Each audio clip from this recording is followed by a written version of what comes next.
for emitting it could not be condensation. You can't lose 70 or 80% of your solar power uptake from condensation. It had to be a sprayed particulate. When I began to investigate, I was completely shocked at the mountain of data that we were not being told from academia. Began to test my own rain. Found massive amounts of the same heavy metals, toxic heavy metals, named in climate engineering patents were in my rainfall. From 7 parts per billion on an initial test to, within 18 months, 3,450 parts per billion of aluminum in the rain, which means it's coming down in the air column. That was nearly a 50,000% increase. How is one to turn the other way and ignore that?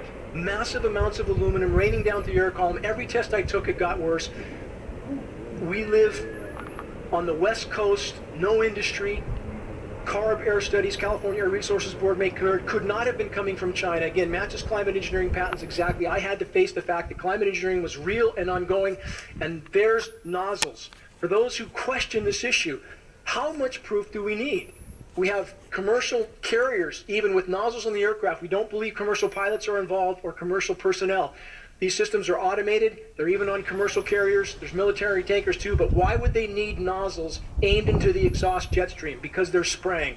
There's no question about that. And the power structure is desperate to hide the full degree of damage to the climate from the population until the last possible moment. But at what cost? Poisoning the entire planet.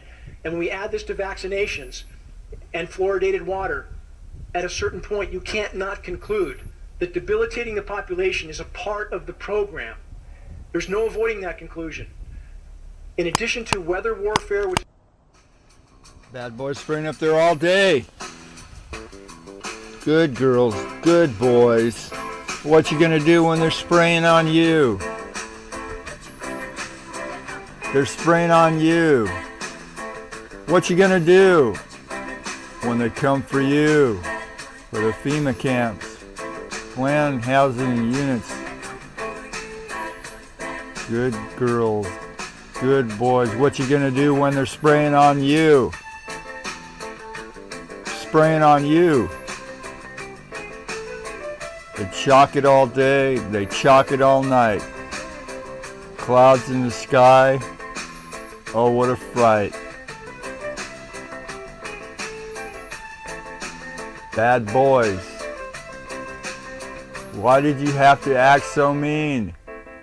Spraying like it don't make any difference. Born of mother, father, reflection codes. I know sometimes you want to let go, but don't spray on me. Bad boys. What you gonna do when they come for you? When they come for you. Good boys, good girls. What you gonna do when they're spraying on you? When they're spraying on you. They're too rude. You're too bad. You're too rude. They're spraying on you. Spraying on you. What you gonna do when they're spraying on you? Spraying on you. They chalk it all day, they chalk it all night. The sky looks such a fright. Chalking on you, they chalk it on us. They chalk it all day, the sky looks gray. Bad boys, what you gonna do? Fantastic possibilities. If from the outside we could modify the inside, could we give messages to the inside? But the beauty is that now we are not using electrodes. In recent years, Delgado has shown that the behavior of monkeys can be altered using low-power, pulsating magnetic fields.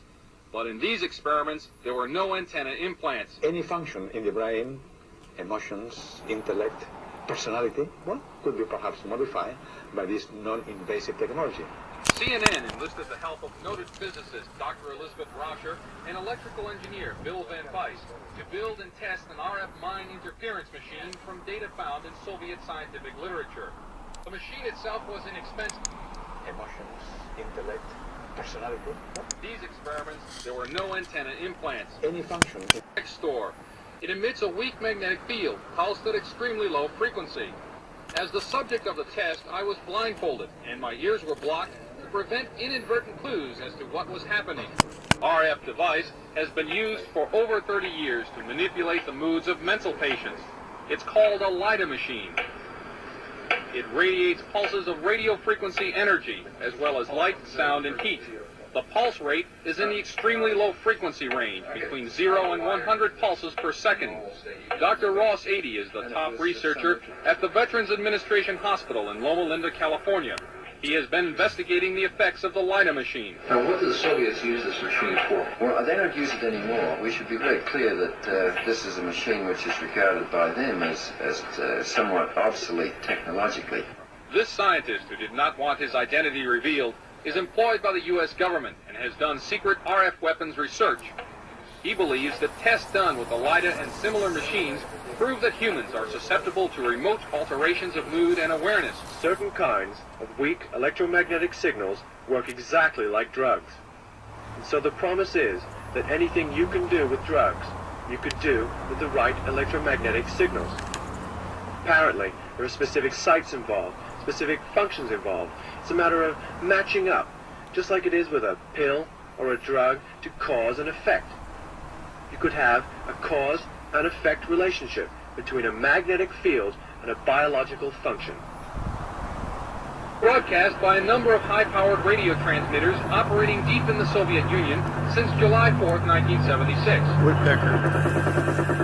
Though the official Defense Department explanation of the Woodpecker is that it is an over-the-horizon radar designed to track U.S. missile launches, some scientists suspect that the Woodpecker is designed to interfere with human brain function. As far as I'm concerned, the potential that this has for producing a direct psychoactive effect upon the total market population is there. Has never been disproven. Dr. Robert Becker is a pioneer in the field of bioeffects.